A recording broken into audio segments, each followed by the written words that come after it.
Time দিয়েছে। কেমন? কাউকে 40 বছর দিয়েছে, কাউকে 60 বছর দিয়েছে, কাউকে 80, 90 ইত্যাদি। এইভাবে একটা একটা ব্যক্তিকে পরস্পরভাবে সময় দিয়েছে, আয়ু দিয়েছে, হায়াত দিয়েছে যে বান্দা আমি তোমাকে 60টা বছর দিলাম, তুমি এই 60টা বছর তুমি আল্লাহর ইবাদত করবে। বান্দা আমি তোমাকে 40টা বছর দিলাম, কাল কিয়ামতের দিনে তো আমাদেরকে জবাব দিতে হবে।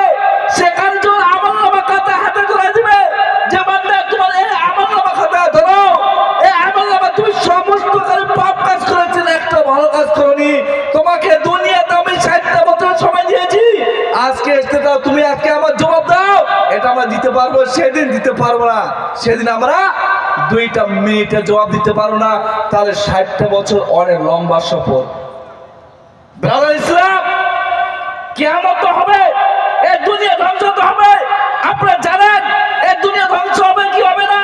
একদিন আমাদেরকে এই দুনিয়া থেকে পরকালে যেতে হবে। আপনারা এটা মানেন তো?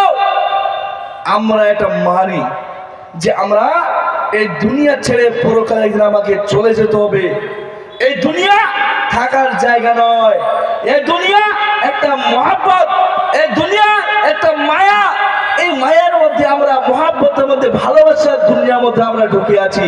আমরা এখান থেকে পার হতে পারবো না যতক্ষণ পর্যন্ত আমরা কবরের মধ্যে দাখিল হচ্ছে। আলহাকুমুত তাকাসুর হাত্তা যুরতুমুল মাকাবির, যতক্ষণ না পর্যন্ত আমরা কবরের মধ্যে দাখিল হচ্ছি ততক্ষণ পর্যন্ত আমরা এই দুনিয়া ছেড়ে চলে যেতে পারবো।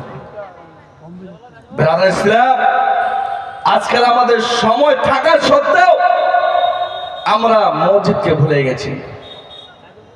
দেখবেন যুবক ভাই, এই রমজান মাসে যারা মুসাল্লি 5 টাইম 5 ওয়াক্ত ইমানদার ব্যক্তি, নামাজি ব্যক্তি, যারা 5 টাইম নামাজ পড়ে, তারা দেখবেন যে রমজান মাসে তারা প্রথম কাতারটি পায় না, তারা শেষের কাতারটি পায়। কারণ সে রমজান মাস আছে।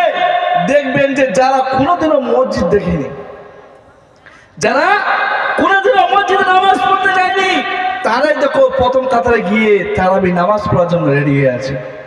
আর যারা 5 টাইম 5 ওয়াক্ত নামাজ প্রতিদিনভাবে কন্টিনিউ পড়ে যাচ্ছে, তারা দেখবেন যে পিছন কাতারে গিয়ে তারা নামাজ পড়ছে। সামনে যারা কোনোদিনও মসজিদ দেখেনি, যারা কোনোদিনও নামাজ পড়েনি, তারা সেই প্রথম কাতারে গিয়ে দাঁড় হয়।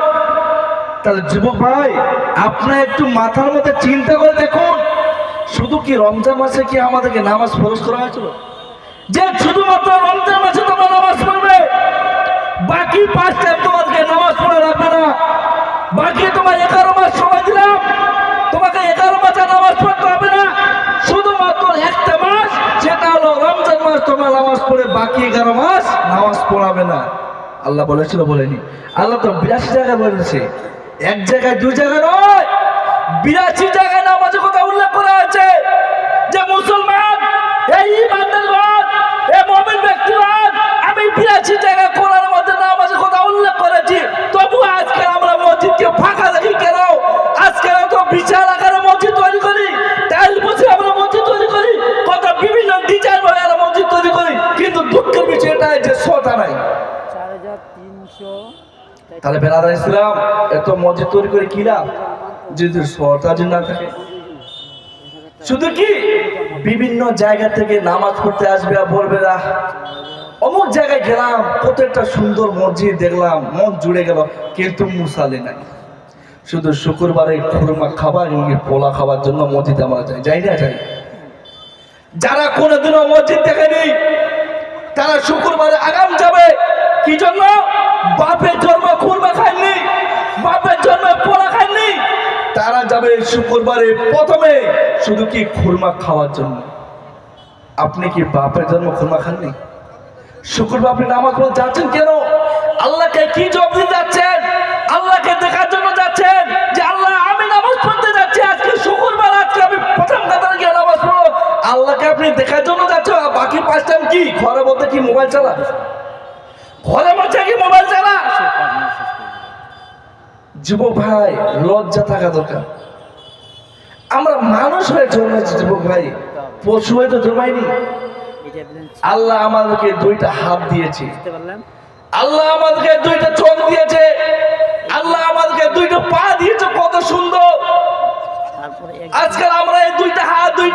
দুটো চোখ পাওয়ার পরেও আমরা মসজিদকে ভুলে গেছি। আমরা এই অন্তর থেকে মসজিদকে আমরা উঠে দিয়েছি। আজকে আমরা দুনিয়ার মধ্যে ব্যস্ত রয়েছি।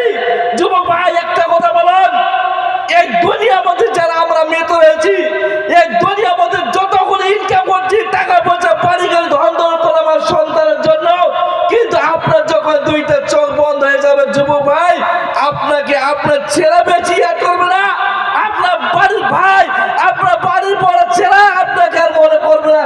যত শিগগির পারো তাকে দাফন করো, আমি আর দুনিয়াতে রাখবো না আমার বাবাকে। যতগুলি পারো তোমরা কবরস্থান গিয়ে দাফন করো। যুবক ভাই, যেই বাবা আপনাকে ধন দৌলত দিয়ে গেল, যেই বাবা আপনাকে টাকা পয়সা, বাড়ি গাড়ি ইত্যাদি করে দিয়ে গেল, সেই বাবাকে আমরা দুনিয়াতে সেখানে থাকতে দিই না। যত শিগগির পারো তাকে আমরা কবরে দাফন করা আমরা রাখতে আর চাই না। যুবক ভাই, একটা মাথার মধ্যে ভাবুন, আজকে আমরা যা করছি সব সন্তানের জন্য, কিন্তু সন্তান আপনার জন্য কিছু করে না। নামাজের শেষে যে আল্লাহর কাছে দোয়া চাইতো, আল্লাহর কাছে গিয়ে নামাজের সালাম ফিরার পর হাত তুলে যে দোয়া করতে হবে, মা বাবার জন্য দোয়া করতে হবে, সন্তানের জন্য দোয়া করতে হবে, রব্বির হামহুমা কামা রাব্বায়ানি সাগীরা, এই দোয়াগুলো আমরা করি না, কারণ আমরা জানি না। কারণ এগুলো দোয়া আমরা জানি না করবো কেমন করে। আমরা হলাম মূর্খতার দল, আমরা এই রবিক পড়তে জানি না। আজকাল আমাদের সন্তান কি হয়, 5 বছর 6 বছর আমরা কোথায় ভর্তি করে মিশনে, কেজি স্কুলে ভর্তি করায়, বেতন কত 3000 4000 টাকা মাস দিতে হয়। আর মাদ্রাসা ভর্তি করে 1000 থেকে 700 1200 1500 টাকা পর্যন্ত, নিম্ন 1000 টাকা মাস দিতে হয়। সেখানে ইসলামের আলোচনা হয়, সেখানে এরবি শিক্ষা হয়, কিন্তু এগুলো আমাদেরকে দিতে মন চায় না। যেখানে আমরা পাপ কাজ করতে রাজি আছি, আমাদের এই সন্তানকে শেখায় দেয়।